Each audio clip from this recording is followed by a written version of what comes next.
Good afternoon, everyone. We're here with the University of West Alabama head coach Scott Cochran. We got a couple veteran players. We've got Lake Gurley and Ben Newton. Gentlemen, welcome. GSC Media Day 2026. Coach, I just want to start it off. I'm excited to get this season rolling and whatnot. And last year, you guys off to a really fast start, nationally ranked. Had a couple of setbacks late in the season. What is some of the things that you guys have been able to take away from last year's season in preparation to coming into this season? Yeah, I think last year we had a lot of learning lessons, right? We had a lot of things we had to go through. You know, we started off hot, and then we had a 2-week bye week and threw us off. I think we all got caught looking at the rankings. We all got caught looking at the wrong thing. And so I'm really excited this year to see what we learned, right? Because that's a big lesson to learn.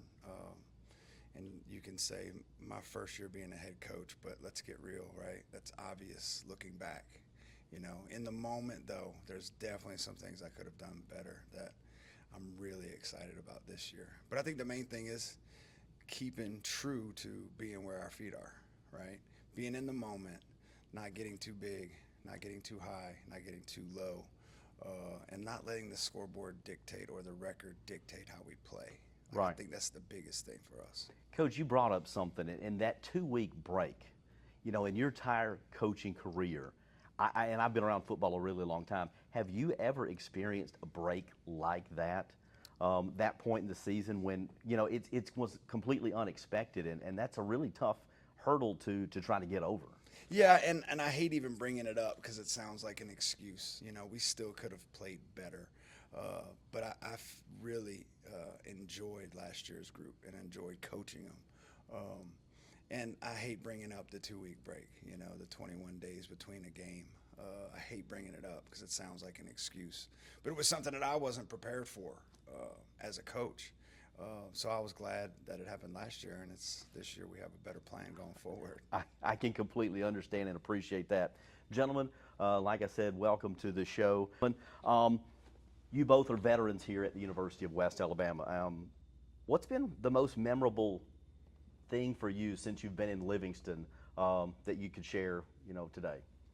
Well, I've been a part of a lot of football games here, and there were a couple of those games. You know, we went in underdogs, and when you kind of take an underdog mentality into a game, and when you know that a lot of people don't think you can win this game, and you come away with that victory, it's such a great feeling. So there's been a good bit of those in my career here. So I'm gonna just go broad statement, say all of those games. I completely understand that. What about you, Lake? Yes, sir. I'll say a moment for me going down to West Florida in 24 in double overtime. We won, it was 37-35 or 35-33, I think, in double overtime. That's probably my favorite moment. I remember that game well. Yes, It was a boxing match, back and forth, and you guys come out with a big time victory. Thank you both for that. Coach, I want to bring it back to you. You know, as you guys have prepared throughout the spring, and as you're coming into this fall camp, what's the identity? What's being established here that's going to set this 2026 team apart from maybe the teams previous? Well, I think number one, every time we work out, every time we do something, whether it's in the weight room, whether it's running sprints, we have a finisher, right? And I believe wholeheartedly that when you finish in the off season, it just goes through in the end season. And so finishing is a big part of what we've been talking about, starting fast and finishing strong. So hopefully that'll translate to the field. Well, and you kind of mentioned that. That brings me into my next question. Like that finishing, that's something that you do every single day. How does that show up for people that may not be familiar with the university or with this football team? How is that noticeable with your guys and the way the team goes about their business? I think when we show discipline, it shows up. Every time that we show discipline on the field, whether it's doing what you're supposed to do on that play and executing a play, whether it's an offensive play and you get an explosive, or whether it's a defensive play and you get a stop on third down. I think that's where you see the finishes, because finishing isn't just about straining your gut and about the effort and the toughness. It's also about having the discipline to be resilient, you know? Absolutely. Thank you. Gentlemen, as we get ready for this 2026 season, you know, what do you hope stands out to the fans, the diehard Tiger fans, or the folks that are just seeing West Alabama football for the very first time? Like, in your words, what do you want them to remember when the season's over? I think for me, I hope our fans see our physicality, and when they watch us, I hope they see that, you know, maybe we're not the most technically sound. I mean, everybody wants to be, but I hope they say, man, these guys like to play football and they love getting to the football. I think that one of the greatest compliments a football team can get is when they say, wow, do they ever mess up? That's what I want to be known for, is just the discipline. Like, if you're an opposing team, you cut on the film. If you're a fan and you're watching the game, you just sit there and you say, I haven't seen any. There's no penalties. These guys are where they're supposed to be every time. They do what they're supposed to do every play, it seems. I think that's the best outcome. And I think that's what we're going for. And that's what we want to be known for. What's the key to making that happen? Like, what goes into being able to ensure that you guys are where you're supposed to be when you're supposed to be there? Consistency day in and day out. It's all about repetition. Everyone always says, you know, I'm gonna be great on this day. I'm gonna do this. Well, you can't just go out there and be great one day. It's all those days that you spend preparing for that moment. You know, everyone sees game day, but no one sees the year of work that goes into that game. Absolutely. And so it's all repetition. If we can rep this and we can do this well over and over and over again, by the time you get to the game, it's second nature. I tell you what, we're maybe 50% of the way through this interview, and I'm getting fired up. I'm ready to get after it right now, and I think that's what's going to resonate with the fans, because you can say a lot of things. I mean, we can all say a lot of things, but it's that conviction that people believe, and I see that today, Coach, and I think that's in a large part what you're bringing to this ball club. I kind of mentioned it earlier, but outside of the program, what do these fans not know about this ball club yet that they're going to see in 2026? They love football. Like, when I say they love football, like, there's not much to do in Livingston, so they love to be around each other, but they really love the game. You know, and you see that every single day, whether it's the 6 a.m. workouts, whether it's staying late doing extra. I think that everyone's going to see that, because you can't see underneath the face mask, right? You can't see. But I get to see the smiles, right, on their face when they're playing, when it's hot as can be outside, when the weather's bad, when everything's going against you, and they're smiling like, man, I want to get back in the game. Like, I don't want to stand here and watch, even though one's on offense and defense is on the field. Like, they're so excited to play. So I think that's the biggest thing that people have no idea about. Like, as a fan, you love the game, but these guys love football, and they love each other. It's really cool. They're a really close group this year. You know, I've been around the game. I coached baseball and softball at the collegiate level, and I think what you touched on is something that a lot of teams, some of them miss. You hear a lot of complaining. You know, man, I got to go to practice today. It's 100 degrees. But when you have guys that show up that get to go to practice, because they're working on that year-long worth of preparation for the game day, because, you know, the game day's the cherry on the top of it. You know, that's for the show. But you're winning and losing, like, in the off season. So I really appreciate that approach, gentlemen. I'm going to ask you guys a question. This is not something that I don't know that I've ever asked this like that, but is there a guy on the team right now that may have not gotten a lot of hype before today that's going to be maybe an unsung hero or someone who really motivates the team to that next level? Yes, sir. I'll speak for defense at least.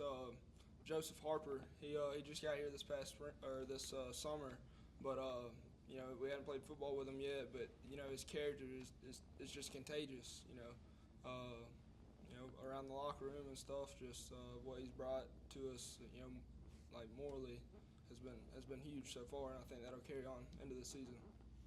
Thank you. On the offensive side of the ball, I got to go Barrett Kane, number 52. Barrett he's exciting to watch. You know, every day he's coming with that energy. Every day he raises people's levels around him. And to be honest with you, whether you're a coach, whether you're a player on the field, whether you're a fan, what he brings to this team is insurmountable. And I'm so ready to watch him this year. That's exciting. Again, like coming from a coach, like I really enjoy seeing that side of the student athlete. You know, it's really easy to follow on the scoreboard or in the box score or on the stat page, but learning those things that that you don't get to see every single day, and then seeing that come and really fire you up, that's awesome. Coach, at the end of 2026, what does success look like beyond winning and losing? I hate that question because that question is so far away from me. The things that fire me up when the season ended was a guy like Brandon Kirksey getting a coaching job, and now he has a career in coaching, right? Hearing about Jelly getting a job, hearing about guys getting careers started. But for this team, I really want, when teams play us, to hate to play us, to say thank God the game's over, because if we went one more play with these guys, I don't know if I'd be able to take it. So that would be winning on the field for me, is if we would get circled on everybody's schedule next year, because I want teams to say I hate playing these guys. I've already said it once. I'm fired up. I love that, guys. I got one more question for you before we wrap it up with Coach Cochran. Outside of the stat sheet for you guys, are there any individual goals that you've set for yourself that you want to accomplish throughout 2026? I really liked what Coach Cochran said. Just like leaving an impression. You know, maybe it doesn't show up on paper, it doesn't show up on stats, but like, you know, being remembered as that defense or that UWA football team. Like they haven't won a national championship here since 1971, so. Everybody talks about that team. Maybe in the future, or surely in the future, you know, they talk about, you know, those 2026 Tigers. You know, they were hell. I like it. Yeah. And kind of building on what they both said, and even with the national championship team, all you hear is how close those guys were. And, you know, this is probably the closest knit, I would say, a team has been in my time here. We're all close, and it's great because it's August. You know, I'm ready to see where this team is at in September, where this team is at in October, November, when we're playing on the big stage in December. You know, 1 week at a time, but I'm just ready to see those bonds get even closer, because when you're close, when you have a tight bond, that's when success comes. I'm on board 100%. Coach, I want to wrap it up with this. I know you guys have a lot that you're preparing for and whatnot, but you touched on it earlier, but what do you want this team to be known for at the culmination of 2026? Well, I mean, I want to be a relentless team that is physical and nasty. Like, I want to be filthy physical, right? Yeah. And I want to keep playing every play as if the last play doesn't matter. You know, every single play. My daughter plays volleyball. And if you mess up, you have 5 seconds to get over it because the next ball's coming. Football's the same exact way, right? You've got about 8 to 10 seconds between plays to get over it and to leave your mark on that next opponent that's right in front of you, whether it's a player or whether it's a team. I'm telling you, we could play tomorrow, and I'd want to be right on the sideline if I didn't have to be in the booth with a headset on. But folks, your 2026 West Alabama Tigers head coach Scott Cochran. We've got Lake Gurley, Ben Newton. I think it ought to be a great season. Tune in and go Tigers. Go Tigers.